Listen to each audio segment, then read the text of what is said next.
La technologie à la portée des artistes. Les artistes portent la poésie avec des outils pratiques. Partout où l'art s'exprime, des nouvelles techniques se dessinent et lorsqu'elles se dessinent, l'art s'installe et se décline.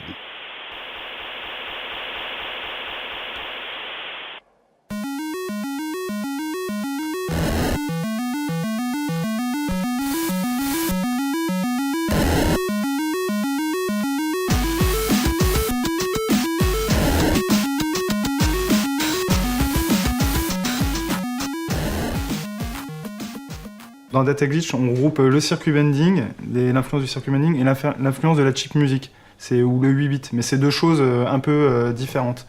En fait, donc, le circuit bending, c'est le fait de court-circuiter des jouets ou des vieux appareils.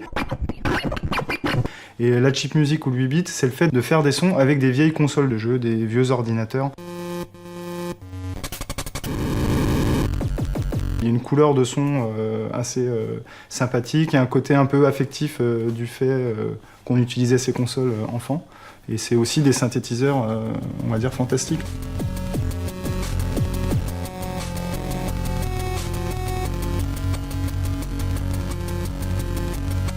Ce qui nous fascine, c'est justement le moment où les informations traitées par la machine vont commencer un peu à partir un peu en vrille. Et du coup, ça va générer une nouvelle matière sonore qui n'avait pas été prévue par le concepteur.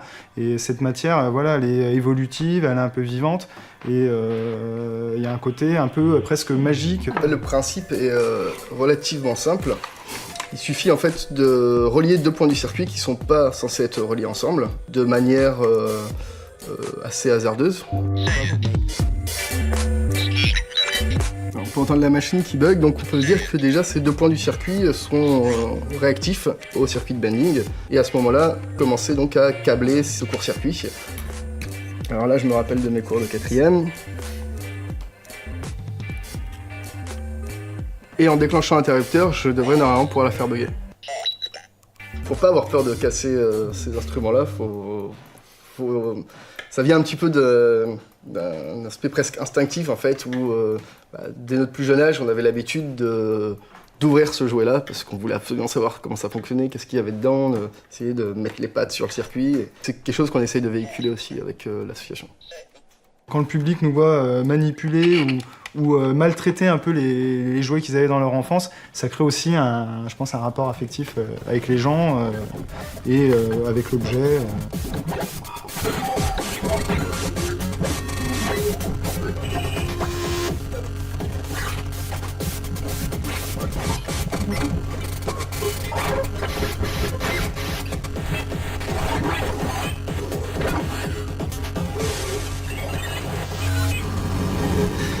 Je pense que l'envie de bidouiller, de détourner, même si les objets vont changer, ça va suivre l'évolution.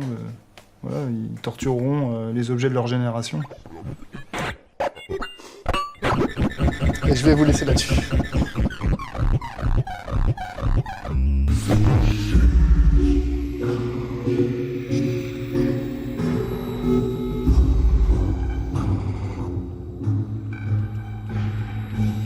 Dans la société d'aujourd'hui, on a une relation à notre téléphone, à Internet, à tout un tas d'objets qui est pas forcément conscient. Simplement, on a l'appétit d'y aller.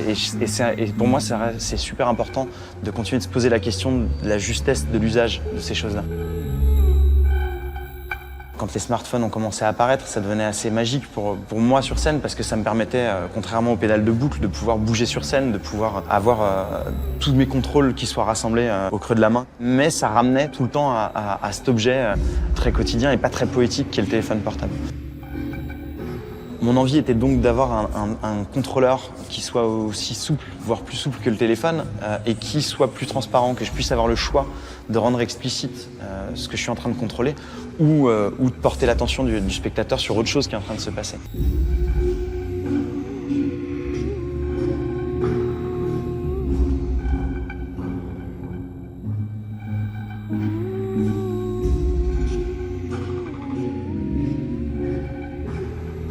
On est parti sur l'idée de créer ce gant et de rassembler l'ensemble des contrôles dont je pouvais avoir besoin dans ce qu'on a de plus dextère, la main. C'était un peu une forme de rêve de pouvoir enregistrer ma voix en direct, de panoramiquer le son à gauche ou à droite, simplement de pouvoir orienter ma voix pendant que je la fais ou la boucle que je suis en train d'enregistrer. Donc j'avais toute une partie de ce rêve qui était de l'ordre du contrôle. C'est un peu égo trip en fait de pouvoir faire confiance à simplement la matière qui est à l'intérieur et à l'aide des machines de pouvoir se démultiplier, de pouvoir comme ça transcender un peu ma pratique par la masse.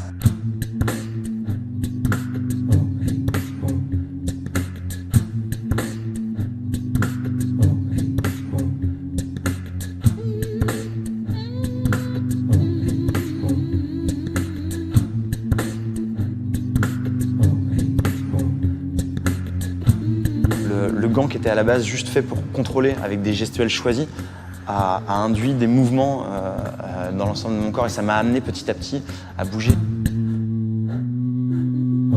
Il y a ce que je produis, il y a ce que je produis grâce aux machines, il y a ce que les machines produisent et ce que moi je produis en retour. Et ouais, ça c'est des boucles qui sont super intéressantes.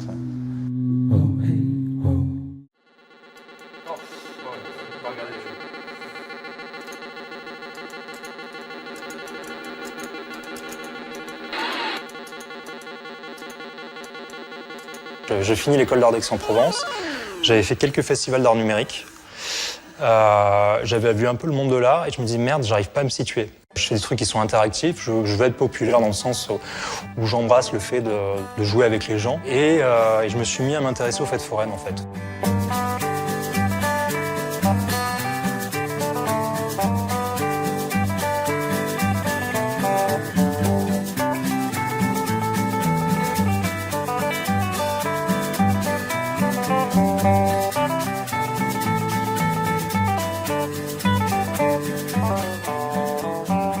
Un Enierhof, c'est 2 semaines de workshop où on se lance les idées, on les produit et après en 2 nuits, on les présente au public comme des attractions.